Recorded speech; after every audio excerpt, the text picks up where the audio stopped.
CPIM এর কোনো নেতার সঙ্গে ভালো ব্যবহার করতে পারি, প্রদ্যুৎ কিশোর দেববর্মনের সঙ্গে কেন আমি ভালো ব্যবহার করতে পারবো না?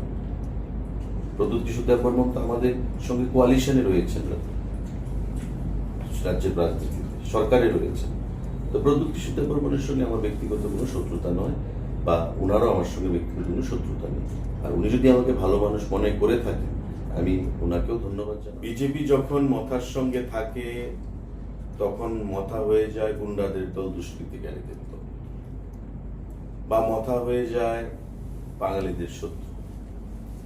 আর উনি যখন আবদার জানিয়েছেন, আহ্বান জানিয়েছেন মথাকে সিপিআইএম এর সঙ্গে আসার জন্য, তখন মথা হয়ে যাবে প্রো ইন্ডিয়ান বা প্রো বেঙ্গলি, বা মথা হয়ে যাবে ধোয়া তুলসী পাতা। তৃণমূলের যে বাগান মা মাটি মানুষ দিয়ে যেটা তৈরি হয়েছিল 2011 সালে, যাদেরকে আমরাও হয়তো একসময় সমর্থন করেছিলাম মানসিক দিক থেকে, নৈতিক দিক থেকে, যে সরকারটা আসা উচিত, সিপিআইএম এর যাওয়া উচিত। সিপিআইএম চলে গেছে, তৃণমূল কংগ্রেস 2011 সালে সরকারে প্রতিষ্ঠিত হয়েছে। কিন্তু 15 বছর উনি যেভাবে কাটিয়েছেন দূষণের রাজনীতি, তারা যখন পশ্চিমবাংলায় কংগ্রেসের সঙ্গে আঘাত করলো, বা গত 23-এর নির্বাচনে কংগ্রেসের সঙ্গে ত্রিপুরা রাজ্যে আঘাত করলো, তখন হয়ে গেল কংগ্রেস স্বাধীনতা আন্দোলনের পার্টি, গান্ধীজির পার্টি। নমস্কার, আপনারা দেখছেন পিসি মিডিয়া। আমার সাথে রয়েছেন রাজ্যের মন্ত্রী সুশান্ত চৌধুরী স্যার। অনেক অনেক স্বাগত আপনাকে পিসি মিডিয়া। নমস্কার সবাইকে। ত্রিপুরা থেকে এক ঝাঁক নেতৃত্বরা বাংলায় এসছেন। এ রাজ্যের প্রাক্তন মুখ্যমন্ত্রী তথা সাংসদ সহপ্রভারী তুলার, এবং আপনি ভবানীপুরে প্রচার করছেন টানা শুভেন্দু অধিকারীর হয়ে। কি মনে হয় এবার বাংলায় কি হবে স্যার? বাংলায় ইতিহাস তৈরি হবে, সময়ের অপেক্ষা। ইতিমধ্যে আপনারা জানেন যে প্রথম দফায় নির্বাচনে 152খানা আসনে সেখানে ঐতিহাসিকভাবে মানুষ মতামত ব্যক্ত করেছে, যা ইভিএম এ বদলি আছে। দ্বিতীয় দফা 29 তারিখ অনুষ্ঠিত হচ্ছে, তার মধ্যে ভবানীপুরও রয়েছে। 16টি জেলায় নির্বাচন সম্পন্ন হয়েছে, বাকি 7টি জেলা আগামী 29 তারিখ নির্বাচন যাচ্ছে। 50 বছরের মধ্যে এ ধরনের নির্বাচন মানুষ প্রত্যক্ষ করে, যেটা সাধারণ জনগণ বলা ভুল করছে। এর মধ্যে যারা রাজনীতিবিদ, যারা বিশ্লেষক, যারা গবেষক, যারা মিডিয়ার সঙ্গে যুক্ত, এবং ট্রেনে বাসে যারা রেগুলার যাতায়াত করে যাত্রীরা, তারা পরিষ্কার ভাষায় বলেছে এবার গণতন্ত্রের জয় হবে। বাংলা থেকে ফ্যাসিবাদী শক্তি এবং একনায়কতান্ত্রিক মনোভাব নিয়ে বিগত 15 বছর যারা সরকার পরিচালনা করেছে, সেই তৃণমূল কংগ্রেস মমতা ব্যানার্জির নেতৃত্বে, যারা বাংলাকে রোহিঙ্গাদের আতুরঘর হিসেবে পরিণত করতে চাইছে, যারা বাংলাকে মৌলবাদীদের পীঠস্থান হিসেবে তৈরি করতে চাইছে, এবং যারা বাংলাকে জামাতদের একটা নির্ভরযোগ্য ঘাঁটি হিসেবে পরিণত করতে চাইছে, তাদেরকে মানুষ বিসর্জন দেবে। সনাতনীর জয় হবে, বাংলার মানুষের জয় হবে, এবং বাংলা যেভাবে স্বাধীনতা আন্দোলনে what Bengal things today, India things tomorrow, Bangla যেটা ভাবে, বাংলার স্বাধীনতা সেনানীরা, বীর পুরুষেরা যেটা ভাবে আজকে, বাকি দেশ সেটা পরবর্তী সময়ে ভাবে। এ দিশায় বাংলা সারা দেশকে দিশা দেখিয়েছে। কিন্তু আজকে বাংলা মমতা ব্যানার্জির নেতৃত্বে 15 বছর, তার আগে 34 বছর বামেদের নেতৃত্বে অনেকটাই পিছিয়ে গেছে। শিল্প, শিক্ষা, স্বাস্থ্য, উন্নয়ন, টেকনোলজি, প্রতিটা ক্ষেত্রে। এবারকার নির্বাচনে সমস্ত কিছুর হিসাব মানুষ নেবে, এবং 4 তারিখ যখন ফলাফল বেরোবে, তখন বাংলায় পদ্ম ফুল ফুটবে, সরকারে প্রতিষ্ঠিত হবে, এবং তৃণমূল কংগ্রেসের ঘাসফুল অস্তনমিত হবে, তাদের ক্ষমতার পালাবদল সম্ভব। স্যার, এসআইআর কি বাংলায় ফ্যাক্টর হচ্ছে? দেখুন, এসআইআর মানে কি? যারা প্রকৃত ভোটার, তারা ভোটার লিস্টে তাদের নাম থাকতে হবে। Fake voter, ghost voter, bogus voter, তাদেরকে দিয়ে আগে সিপিআইএম করেছে 34 বছর, 15 বছর তৃণমূল কংগ্রেস। তাই এসআইআর অনেকের হয়তো কিছুটা পরিশানির মধ্যে পড়তে হয়েছে। দল থেকে আমরা তাদের কাছে ক্ষমা প্রার্থীও ছিলাম। কিন্তু গণতন্ত্রকে বাঁচাতে গেলে প্রকৃত যে গণতন্ত্রের উৎসব হচ্ছে ভোট, সেই ভোটাধিকারে যদি আপনার নাম প্রকৃতভাবে না থাকে, আপনার ভোট যদি গিয়ে আরেকজন গিয়ে প্রদান করে, তবে আপনি ভারতীয় নাগরিক হিসাবে কোনো আপনার দায় দায়িত্ব পালন করতে পারলেন না, কারণ নাগরিক হিসাবে দায় দায়িত্ব পালন করার প্রকৃত অস্ত্র হচ্ছে ভোটাধিকার প্রয়োগ, যেটা থেকে আপনাকে বঞ্চিত করা হচ্ছিল বারবার। এসআইআর হচ্ছে তার জন্য।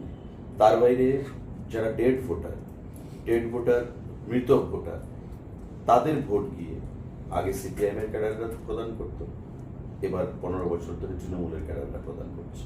তো স্বাভাবিকভাবে যারা প্রকৃত ভোটার, তারা তাদের ফ্র্যাঞ্চাইজির যে রাইট, গণতান্ত্রিক যে অধিকার, তার থেকে বঞ্চিত হচ্ছে। ইলেকশন কমিশন তার জন্য এসআইআর সম্পন্ন করেছে, এবং এই এসআইআর এর মাধ্যমে আপনি জানেন যে প্রায় 90 থেকে 91 লক্ষ ভোটার পশ্চিমবাংলা থেকে বাদ গেছে।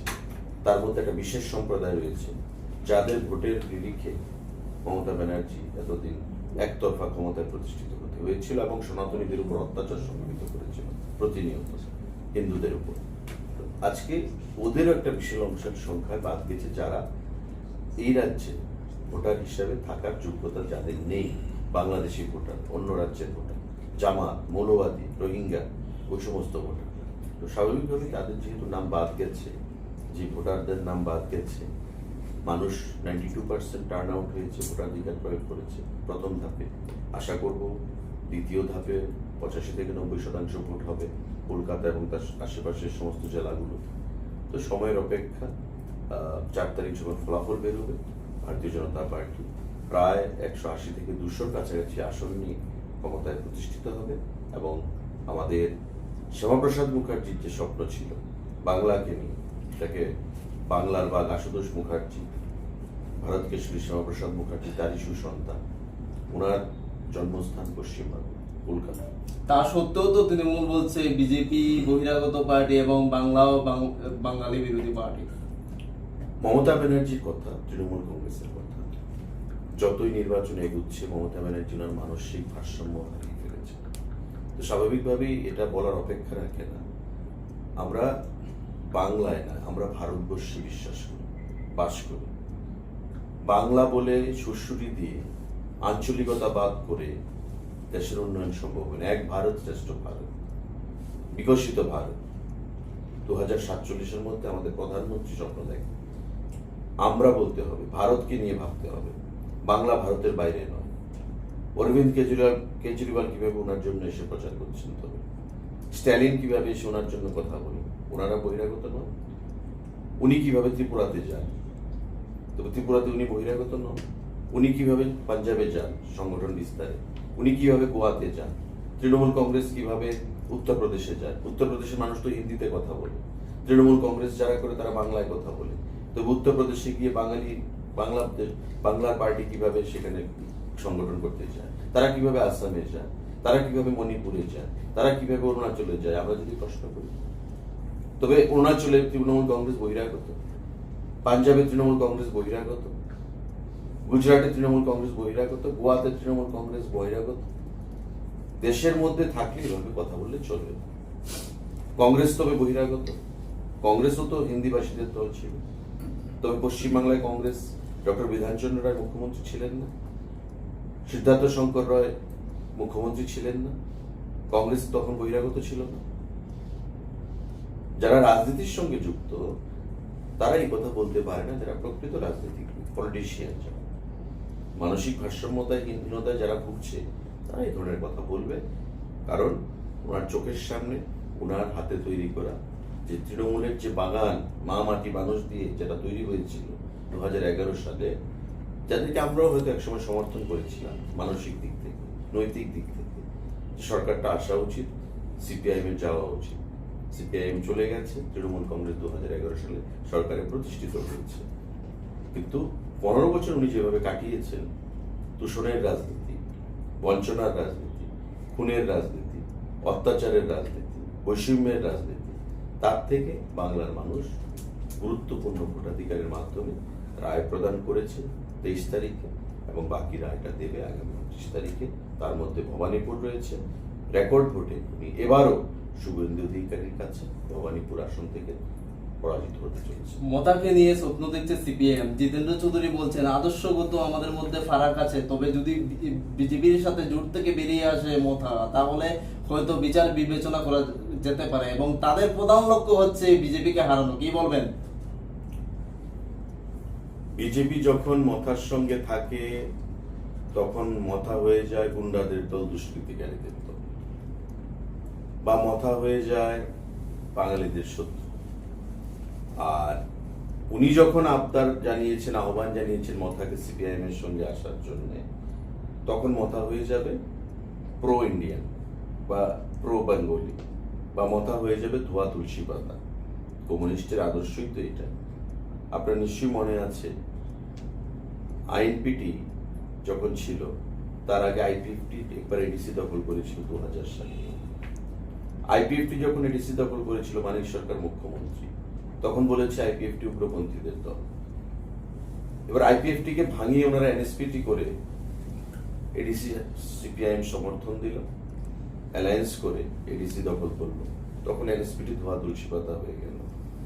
যারা যখন তাদের সঙ্গে থাকবে তারা গণতান্ত্রিক, স্বচ্ছ, ধোয়া তুলসী পাতা, আর যখন বিরোধী দলে থাকবে তখন তারা হয়ে যায় দেশদ্রোহী বা বাঙালি বিরোধী পার্টি বা উগ্রপন্থীদের দল। তারা যখন কংগ্রেসের বিরোধী ছিল, কংগ্রেস ছিল বুর্জোয়াদের দল, উগ্রপন্থীদের দল, নির্বাচনের আগে স্লোগান উঠত। তারা যখন পশ্চিমবাংলায় কংগ্রেসের সঙ্গে আতাত করলো, বা গত 23-এর নির্বাচনে কংগ্রেসের সঙ্গে ত্রিপুরা রাজ্যে আতাত করলো, তখন হয়ে গেল কংগ্রেস স্বাধীনতা আন্দোলনের পার্টি, গান্ধীজির পার্টি। কংগ্রেসের মতো এত সুন্দর ভালো দল আর পৃথিবীতে নেই। তো কমিউনিস্ট পার্টির কথা বলে লাভ নেই।